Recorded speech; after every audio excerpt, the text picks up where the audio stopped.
Hi, അപ്പം ഈ SQL ഇഞ്ചക്ഷൻ്റെ part 2 ആണിത്. അപ്പോൾ ഇതിന് മുമ്പത്തെ വീഡിയോ കാണാത്തവർ അത് പോയി കാണുക.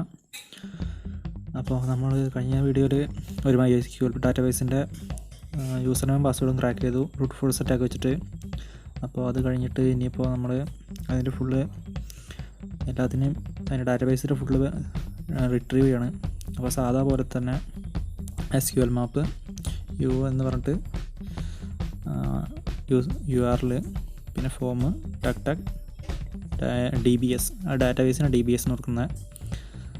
അപ്പോൾ പ്രൊസീജിയറൊക്കെ പഴയ പോലെയാണ്. വീഡിയോസ് കാണാത്തവരുണ്ടെങ്കിൽ പഴയ വീഡിയോസ് പോയി കണ്ടിട്ട് ഇതിരിക്കില്ല, അല്ലെങ്കിൽ മനസ്സിലാവില്ലൊന്നും. അപ്പോൾ പഴയ പോലെ തന്നെ ചെയ്യാം. എക്സ്പ്ലോയിറ്റ് ചെയ്യണോ ചോദിക്കുന്നത്, എക്സ്പ്ലോയിറ്റ് ചെയ്യാം, വഴി കൊടുത്ത് എക്സ്പ്ലോയിറ്റ് ചെയ്യാം.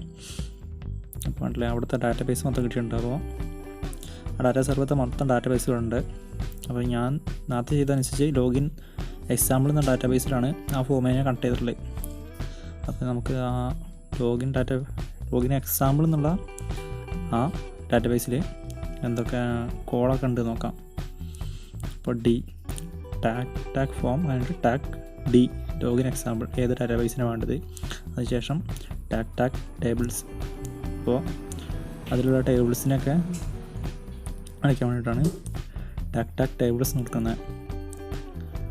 അപ്പോൾ ടേബിൾസ്, അപ്പോൾ അതിലുള്ള ടേബിൾസിൻ്റെ എല്ലാം ലിസ്റ്റ് നമുക്ക് കിട്ടും.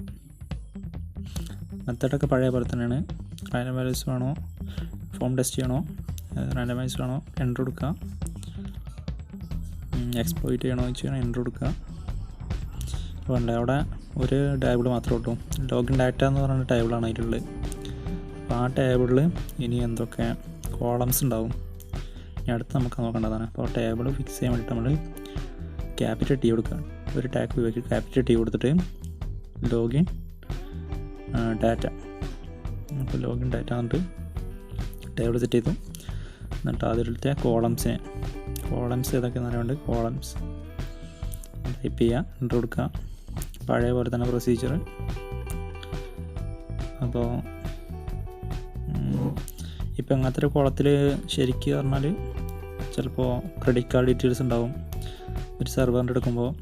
അപ്പോൾ ആ ഡീറ്റെയിൽസ് മൊത്തം ഉണ്ടെങ്കിൽ അതൊക്കെ നമുക്ക് റിട്രീവ് ചെയ്യാൻ കഴിയും. പക്ഷേ അല്ല, ഇവിടെ നെയിം പാസ്വേഡ് എന്നിട്ട് 2 കോളുണ്ട്.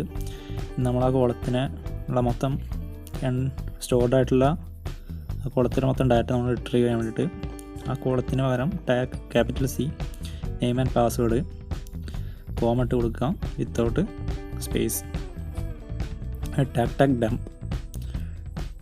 അപ്പോൾ ഞാനിത് ചെറുതാക്കി മറക്കുകയും അപ്പോൾ ഇത് സൈസ് ശരിയാകത്തോണ്ടാണ്. അതേപോലെ തന്നെ ക്യാപിറ്റൽ C നെയിം പാസ്വേഡ് അത് ഇത് യൂസ് ചെയ്യുമ്പോൾ സ്പേസ് ഉണ്ടാകാൻ പാടില്ല. Password tag dump.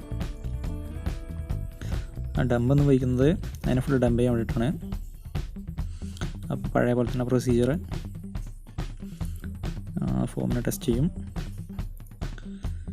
അതിൽ റാൻഡം വാല്യൂസ് കൊടുക്കും,